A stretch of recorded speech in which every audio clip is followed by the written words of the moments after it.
Hello, everyone. Welcome to A Garden a Day with Maidenbrock Gardens, where we explore the world one garden at a time. Today's episode is a flashback to 2025.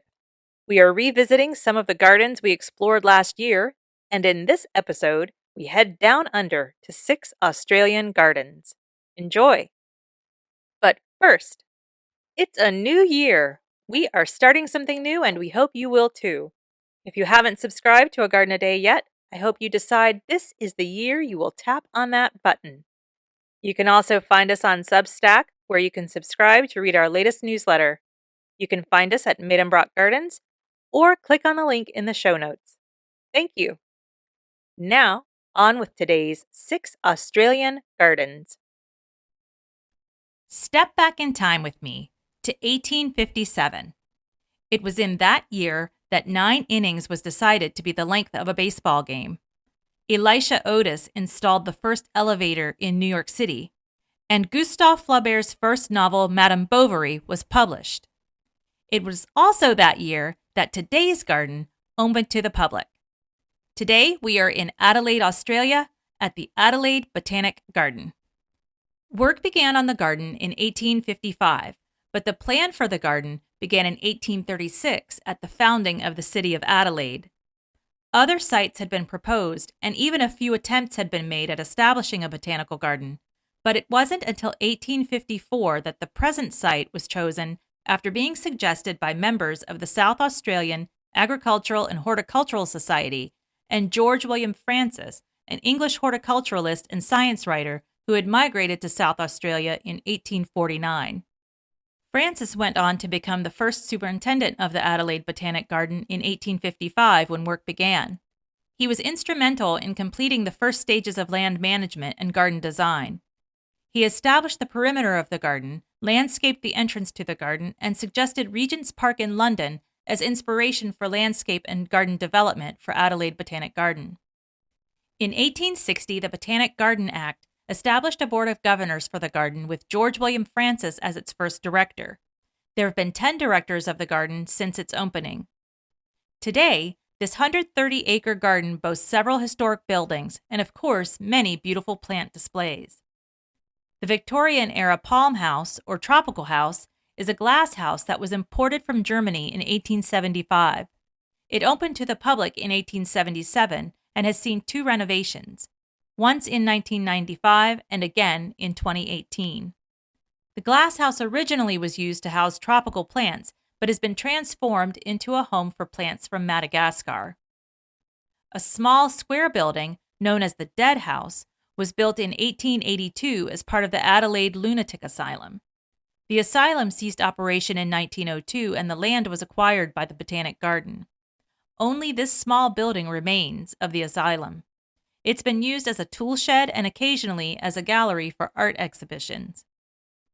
The Museum of Economic Botany was established by the second director of the garden, Moritz Richard Schomburg, in 1879 and opened in 1881.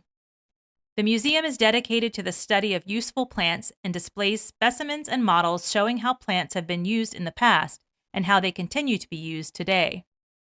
On display are papier-mâché models of fruit and fungi created in the 1800s. Stunning architecture is not saved for historic buildings at the Adelaide Botanic Garden. The Amazon Water Lily Pavilion is a glass palace built in 2007. This energy-efficient glasshouse's design was inspired by the leaves of the water lily and houses the pond built in 1868 as the home of the Amazon water lily, or Victoria amazonica, which is found in the wild in South America's Amazon River. Another newer building is the Bicentennial Conservatory, built in 1989. Designed by South Australian architect Guy Marin, the conservatory is the largest single-span conservatory in the Southern Hemisphere. This steel and glass building houses lowland rainforest plants from Northern Australia, Papua New Guinea, Indonesia, and Pacific Islands. Many of the plants in the collection are considered at risk or endangered in their native habitats. Adelaide Botanic Garden is home to the National Rose Trial Garden. Begun in 1996, the Rose Garden is the first of its kind in Australia, with the sole purpose of growing and testing roses for their suitability in the Australian climate. The Trial Garden is not the only rose garden at Adelaide. The International Rose Garden displays more than 2,700 roses and more than 350 rose cultivars, along with mixed companion plants providing vibrant color. I mentioned the Museum of Economic Botany earlier in this episode. The Botanic Garden also offers an economic garden. The garden demonstrates useful plants in their natural growing form before they're harvested and transformed into fibers, spices, and such. Adelaide Botanic Garden also maintains the Garden of Health, dedicated to growing plants that heal and promote health and wellness. The Garden of Health is divided into two sections. The northern side is the Garden of Contemplation and encourages well-being and reflection.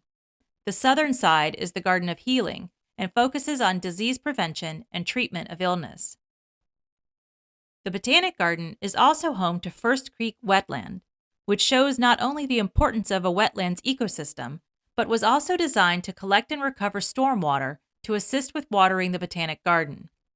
This plan for sustainability was to recover enough water from the aquifer to provide all the water needed to water the Botanic Garden by 2022, and I do believe they met their goal. More information on how this works can be found on the Adelaide Botanic Garden website. I've included a link in the notes. Trees play a magnificent role in the Botanic Garden. The Australian forest and Ficus Avenue offer shade for a casual stroll to enjoy the diverse collection of trees and plants, as well as the 150-year-old Moreton Bay fig trees. Plants native to Australia are the focus in the Australian Native Garden, the Mallee section, and Threatened Plant Seed Orchard. The Native Garden focuses on artistic and innovative ways to grow natives at home, as edging, hedges, formal and informal beds. Care is taken to show how plantings can be water-wise and grown without the need of synthetic pest control or fertilizer. The Threatened Plant Seed Orchard is a fairly new addition to the garden. Opened in October 2022, the purpose is to protect threatened plant species and preserve seeds for the future. Colorful blooms can be found throughout the Botanic Garden, but especially in the Nalumbo Pond in late December and January when bright pink lotus blossoms fill the pond. Wisteria delights the senses in mid-September and October as they wind around arbors on either side of the Mediterranean garden. And dahlias show off their colors in summer in the Dahlia Garden. And finally, the Kitchen Garden, a garden designed for children, shows visitors where their food comes from. With odd-shaped beds and sawdust-covered paths, children can explore the garden to find bee houses, climbing plants, fruit trees, and fruits and vegetables growing in season. The garden also offers the Little Sprouts Kitchen Garden educational program.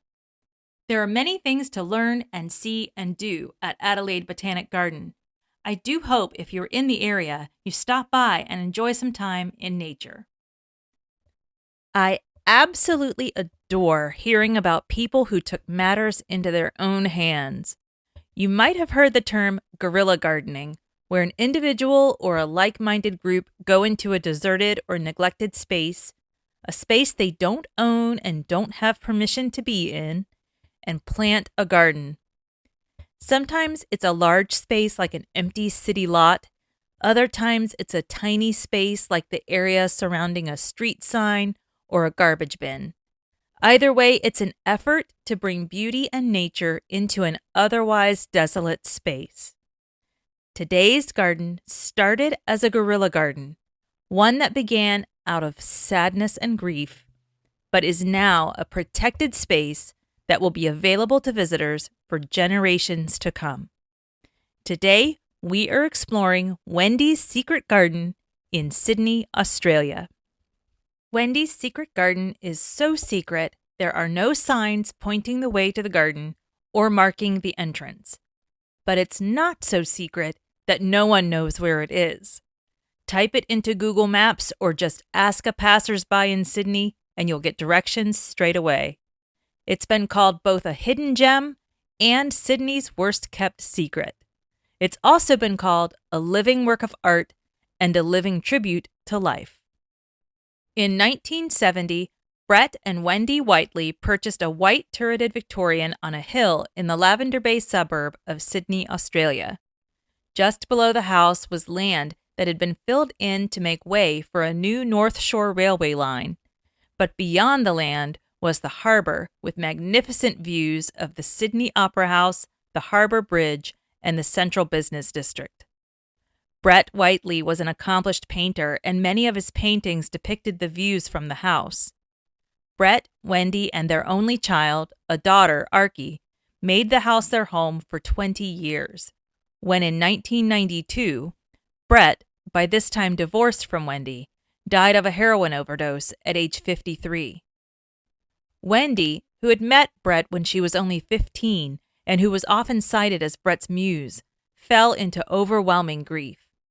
To bring a sense of order to her life, she began cleaning up the space below her house, the space between her house and the bay, the land owned by the railway.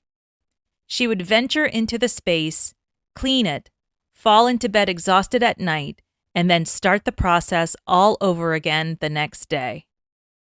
The railway owned the land but had not used it for many years. It had become a garbage heap of rotting mattresses, discarded bottles, rusty refrigerators, and just overall general rubbish. Like any worthy endeavor, Wendy tackled the mess one step at a time, and as she cleaned up the sloping garbage heap, she planted. She had no formal training. She just bought what she liked and worked out where it should go. In her own words, "It's a garden made by one woman, not by a committee or a council or a professional landscape designer." Wendy never asked the railway for permission. She just set herself to the task, and fortunately, no one stopped her. She found solace in the work, and the work intensified after her only child, her daughter Archie, died in 2001 of cancer.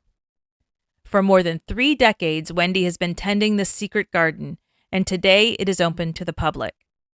2 longtime gardeners hired by Wendy, Corrado Camulia, who met Wendy when he happened to be walking by the garden one day when she fell down the hill when pulling a weed, and Reuben Gardiol, the husband of Whiteley's housekeeper, are in charge of tending the garden. A group of dedicated volunteers assist in the garden's upkeep. The garden spans only about 1.5 acres, but its design maintains its secret and intimate reputation. Towering Moreton Bay figs and Port Jackson figs create a canopy providing shade, and a gentle breeze from the bay cools the summer heat. Zigzagging paths lead to secluded nooks and benches tucked away in inviting crannies. There are 12 terraced paths cut into the hillside. Tree branches double as handrails along the paths. Picnic tables beckon visitors to stay a while and are set apart in individual garden rooms that enhance the privacy and secrecy of Wendy's garden. The sweet perfume of jasmine and the vibrant pink fuchsias dazzle and delight. Parrots, kookaburras, and gulls flitter overhead. In 2016, Wendy's garden was a secret no more when the New South Wales government granted heritage protection to the home and Wendy's secret garden, allowing its protection from development for generations to come. The garden is listed on the National Trust of Australia Register, and a financial trust has been established to ensure its ongoing care. The garden is open 7 days a week and is free and open to the public. I love a happy ending. In the heart of Perth, Australia, sits Stirling Gardens, Perth's oldest public garden, and home to a couple of statues of Western Australia's own Snugglepot and Cuddlepie. For listeners not familiar with Snugglepot and Cuddlepie, they are 2 characters from a popular series of children's books written by May Gibbs in the early 20th century. Stirling Gardens was named for Sir James Stirling, an admiral in the British Navy who persuaded the British government to establish a colony in Western Australia. He became the first governor of the colony. Naturalist James Drummond was part of the initial settlement. He was appointed government naturalist and planted a garden at their temporary settlement. In 1831, Stirling decided to establish a government garden and nursery next to the government house. He appointed Drummond to supervise the work. This early work was the beginning of today's Stirling Gardens. The garden opened to the public in 1845. While many features of the original garden have been removed through the years, the overall layout remains intact, though subsequent plantings moved the design more toward the picturesque. There are several statues and artworks in the garden, along with Snugglepot and Cuddlepie. There are 5 statues of kangaroos doing kangaroo things. They've been kangarooing in the garden since 1997. The Boonji Spaceman landed just this year. It is possible to reserve the garden for weddings. The garden is open daily. The city of Darwin, Australia is the capital of the Northern Territory of Australia and the largest city in the territory. About half of the Northern Territory's population lives in Darwin, with a population of only about 140,000 people. The city was named to honor Charles Darwin, and that is where we are exploring today, the George Brown Darwin Botanic Garden in Darwin, Australia. The Botanic Garden was established in 1886 after 2 failed attempts to maintain test gardens for finding economically beneficial crops. Those early years of the garden focused on ornamental plants and cash crops. In 1974, Cyclone Tracy severely damaged the garden and all of Darwin. 89% of the plants were lost. The restoration of the garden was led by George Brown, who had worked at the garden since 1969. He served as curator of the garden until 1990 and then served as Lord Mayor of Darwin from 1992 to 2002. He died in office. The Botanic Gardens were renamed in his honor that same year to recognize his 32 years of service to the gardens. The climate in Darwin is tropical, and most of the plants in the gardens are native or adapted to the tropical climate. The Botanic Garden spans a little more than 100 acres and includes a rainforest, a sensory garden, a primitive plant garden, an African Madagascar garden, a desert rose garden, and a display house for orchids and bromeliads. The Botanic Garden also hosts the Snake Bean Community Food Garden. There are 29 plots available for members of the community who cannot grow their own veggies at their own homes. The community garden is open to visitors, but please don't pick the produce. There are several self-guided walks available on the Darwin Botanic Gardens app. Topics include significant trees in the garden, native plants and their traditional uses, primitive plants, and a coastal walk.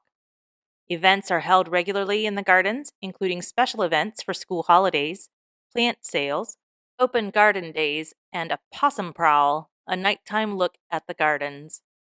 The oldest surviving building in Darwin is located within the garden. The Wesleyan Methodist Church was moved to the garden in 2000 and now houses Eva's Botanical Gardens Cafe. The cafe is open daily and closes at 3 p.m. There's also a gift shop on site. The gardens are open daily from 7 a.m. to 7 p.m. Guided tours are available through local tour companies. Today we are exploring Australia's second oldest botanical garden, the Royal Tasmanian Botanical Gardens in Hobart, the capital city of Tasmania in Australia. The garden was established in 1818, but it had been the site of colonial gardens prior to that year and a working farm since at least 1806, only 2 years after the colonization of Tasmania. There are several historic buildings and structures within the garden from those early years, including the Gatekeeper's Cottage constructed in 1845, Arthur's Wall built in the 1830s, and the Superintendent's Cottage built in 1829. Tasmania was settled by British colonists as a penal colony, and the botanical garden was tended to and maintained by convicts until the 1850s, when the practice of transporting convicts to Australia ceased in 1853. The garden spans almost 35 acres and includes a variety of plants not seen in many parts of the world. The sub-Antarctic plant house is a climatically controlled environment mimicking the wet, cold conditions of the sub-Antarctic. It was designed to replicate Macquarie Island and includes plants, mosses, and rocks collected from sub-Antarctic islands. The inner walls are curved and painted with a mural of the natural scenery of the area, and audio plays allowing visitors the opportunity to hear local wildlife along with the ever-present wind and rain. There is a Tasmanian flora collection, including endemic, rare, and endangered species. Currently, there are 183 species of native flora in the collection. There is also a Yunnan collection of high-altitude plants collected from the Yunnan province of China near the Tibetan border, and an arid collection of plants from around the world selected for their minimal use of water and their natural resilience to the impacts of climate change.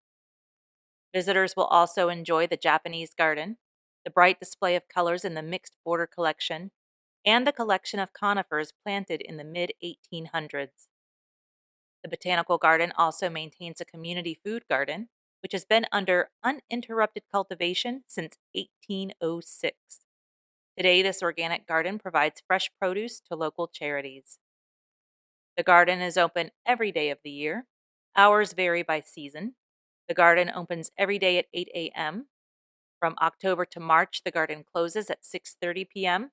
From April to September, the garden closes at 5. The Botanical Shop and Cafe are closed on Christmas Day.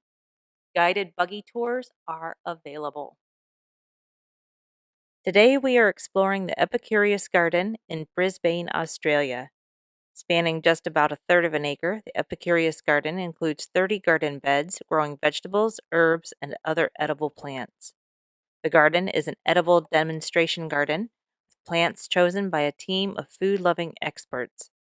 The garden is maintained by volunteers who also host workshops on healthy living, gardening, and cooking.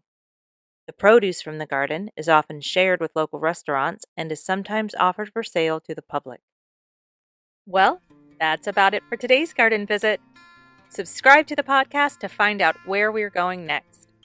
Thank you for listening today and every day.